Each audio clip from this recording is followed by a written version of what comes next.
Мына помидорларга мындай удобрение берген жақсы міне. Мана монокалий фосфат или сульфат калий. Екеуі де жақсы. Азотный удобрение бұларда и так бар. Перегной салынған.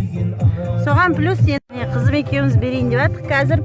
Осы мына 10 литрлік шелекке сульфат калийден 2 қасық салса болады. 1 қасық та болады, 2 қасық салса да болады.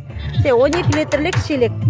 Соны әр түпке 1 литрден құйып шығу керек. Бірінші суарылған жерге, бірінші жер суарылу керек жақсы. Сосын соған құйып шығу керек. Монофосфат калий мынадан да жақсы. Мынау хлорсыз калий. Монофосфат калий ішінде фосфор бар, 50% фосфор, 50% калий. Ағаштың күлі болса, соны да құюға болады. Ағаштың күлін таппаған кезде осы монокалий фосфатты құйған жақсы. Мынанша фосфор да бар. Мынаның ішінде тек калий бар. Хлорсыз удобрение. Олардан да жақсысы гумат калий деген